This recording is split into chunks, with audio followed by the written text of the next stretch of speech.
We want to ban you, actually. How dangerous you are to the next country when you do things like this. Been here, done that. Yeah. Old hat. How to incite more Old hatred hat. and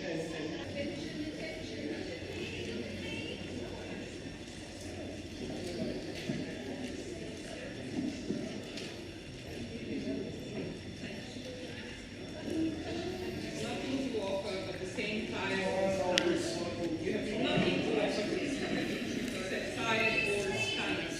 Did you just come from Afghanistan? Wow, holy. Wow. Shame on you. Shame on you. Why are you wanting the spotlight? Lock the doors. Question is that motion 250 moved by Senator Askew on behalf of Senator Bragg be agreed to. Ayes passed to the right of the chair, noes to the left. Is this a point of order? Senator Thorpe, Senator Thorpe, resume your seat. Senator Thorpe, resume your seat. This matter has been considered before. Dress is a matter for individual senators' conscience. And Senator Faruqi. President, a dress code might be a choice of the senators, but racism should not be the choice of the Senate. This is a racist senator displaying blatant racism and Islamophobia, President, and someone should pull her up on that. Senator Faruqi. And it is you in the chair. You should be pulling her up on that. Resume your seat. Senator Payman, on the same issue, I take it.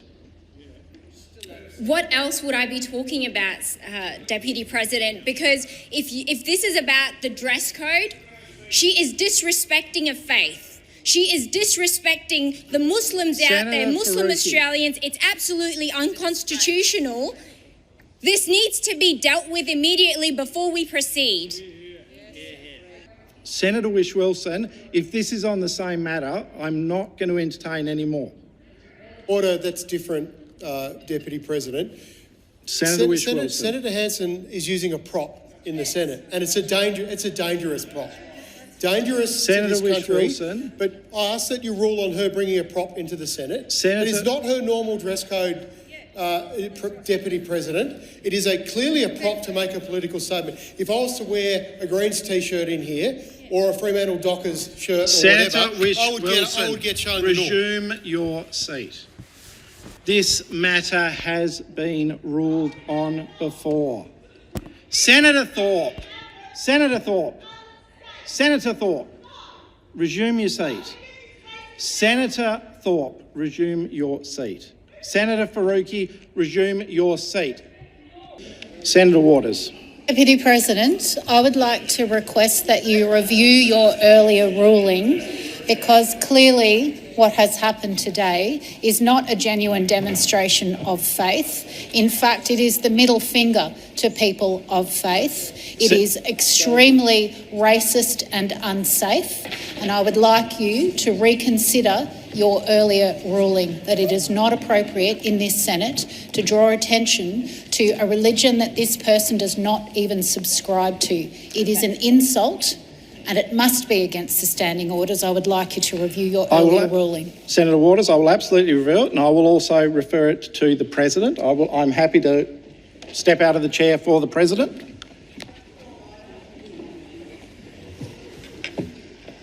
Senator Wong, were you seeking the call? Thank you. President, I rise to ask that you reflect the ruling of Senator Parry when in the President's chair in relation to a similar stunt by this senator in this place. And I would remind those who may not have been here of what the then Leader of the Government, Senator Brandis, said at the time. He says to Senator Hanson, "Senator, I'm not going to pretend to ignore the stunt you have tried to pull today by arriving in the chamber dressed in a burqa when we all know you are not an adherent of the Islamic faith. I would caution and counsel you with respect to be very, very careful of the offence you may do to the religious sensibilities of other Australians. We do have many Australians in this country who are adherents of the Islamic faith, and the great majority are law-abiding Australians, good Australians, Senator Hanson, and it is absolutely consistent with being a decent Australian and being a strict and adherent Muslim.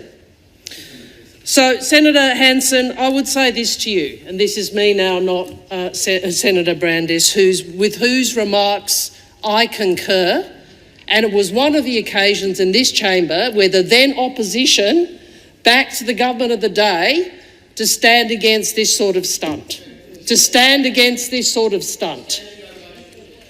And what I would say to you, President, is that Senator Hanson, all of us in this place, have a great privilege in coming into this chamber, a great privilege. And we represent, in our states, people of every faith, all